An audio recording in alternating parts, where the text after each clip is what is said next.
As you just heard read, Nicodemus and Jesus, two sons of Abraham, encounter one another today. Abraham, or Abram as in the reading we heard, who at an old age hears God calling him to leave his people and his place and venture off to some place unknown. Go from your country and your kindred and your father's house to the land that I will show you. Show. That's all he gets. Basically, come see. The fulfillment of the promise of a heritage comes much later in the story. The invitation is to go or to come and see. This is the invitation that Jesus gives to John's disciples in the Gospels as well. We see the story throughout the Bible, going from and to the place of the voice of God or of relationship with God. We began in the Garden of Eden, made of God, meeting God in the cool of the evening, it says, to the very end, to the singing throngs at the throne of God at the end of time in Revelation. And every one of these relationships is a journey of a complex people, a lot like us. So Abram leaves Ur, which is today in Iraq, the literal place called Ur you can find archaeologically. It is historically a powerful and wealthy city, a sophisticated ancient city with systems to move water and drains and sewers and a government. Abraham basically leaves the big city in his father's house to wander God only knows where.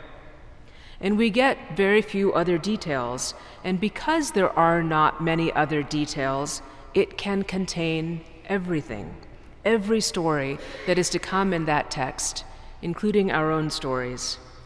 Was it like the prodigal son? Was Abraham that one?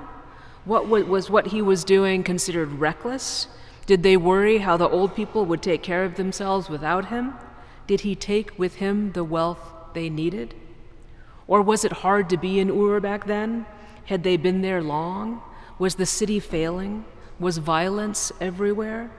Did the old people remember better times? Were the young restless for a better way? Did it make sense to everyone that he was packing up and leaving? Would they have left as well if they could? Was the water drying up? The river moving? The soil not as productive as it used to be? Was another part of Mesopotamia putting ads in the paper for rich, loamy soil and not a neighbor in sight? Did everyone talk about the fabulous life over in Egypt? Now, if you're a Palestinian, you could read this passage to say, they are not even from this place, they're Iraqis. If you are Israeli, you could read this to say how courageous our ancestor was. It contains every possibility by saying so little. And a good story of origin can do that. I've been reading James Cone's Said I Wasn't Going to Tell Nobody, The Making of a Black Theologian, as part of what I'm trying to get through for Lent. Continuing last week's sermon's theme of removing the fig leaves, Cone in this book is tracing the trajectory of his entire career as a professor, and he was a professor of theology at Union Theological Seminary. He was, of course, as a young person, a brilliant student, at first struggling with the contradictions of his education in a small town in segregated Arkansas as a black child. He was the child of sharecroppers, and as economies like that are constructed, he was expected to be a sharecropper as well. It was important that he stay there, that they all stay there and live hand to mouth, trapped in debt. So he begins to tell his story, not from that moment, but from his time as a graduate student somewhere in the Midwest in theology school. And if any of you have gone to graduate school, this will be familiar, and maybe even any kind of school, and also very particular to the Black American experience of the 1960s. All of the theology he studied was not just white, which you might have expected, it was actually European. The great American theologians and biblical scholars of that generation, all of the Protestants, often had German accents in this country. Walter Brueggemann writes about growing up in a German-speaking home. He was a child of immigrants. There was a time in the United States when German could easily and appropriately become our national language. There were so many people that spoke it. The world wars changed that. Cone used to teach about this. that often what seems universal began as a particular, maybe even in resistance to some other overwhelming way of being, and then becomes solidified into the only way to be. So he used to teach it to encourage his own students to find their particularity, their story of hearing God in Ur, an invitation to remove a fig leaf in the classroom. He writes of his sense of masking up, of needing to put on the veneer of civility and agreement to not point out the gaps or failings of the old authorities so that he could get the degree he wanted, to survive in the career path that he had chosen, at that time probably to teach theology at a historically black college. But the problem, he says, was that he was studying theology, as we used to say, theology of God, right? The studying of God, the God who made him, and his neighbors in Arkansas, the people he loved and who loved him well, who he watched abused and humiliated daily. God who had called him loved them.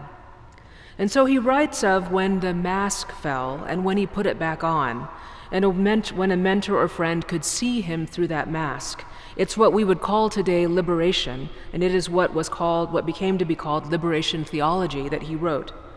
Jesus and Nicodemus come together today because these children of Abraham were truth seekers, liberation seekers. How can we become who we must be? Nicodemus wears the mask and leaves of a religious leader. He is trying to lead his people faithfully and safely. It is his responsibility to keep them in good relationship with their God and their heritage and the Romans who have conquered them and despised them. And he does it so that they will survive. But he comes to Jesus that night because Jesus has displayed his authority and power. He makes wine of water. He speaks words of power. Nicodemus believes that God is with him. And so the sage Nicodemus goes out in the night, probably after a last evening meeting, to meet this man. Like all of those nights, our brother Abraham must have sat out under the night's blanket of stars and listened again for the voice of the one who had called him away. This theme shows up in the Bible regularly, some version of the child leaving their parents' house, some by choice, some forced, some by marriage, more than one like Abraham, with an unlikely story that upends what must seem like the normal ways of life to all of us. So often it seems like a theme, a story of biblical family values, to go out and make your way, to follow that voice that calls you to be something other than what the people where you come from might think that you are supposed to be. And Abraham, like his much later descendants, the newly freed children of Israel in the wilderness, takes a good long time to get to that promised land. Clearly, the journey is the point. Following the voice of God, ready to be born anew, maybe energized, maybe regretful, maybe homesick, making his way to somewhere. You can see why immigrants and displaced people so easily find themselves in the words of the Bible. Nicodemus and Jesus would have known this story well.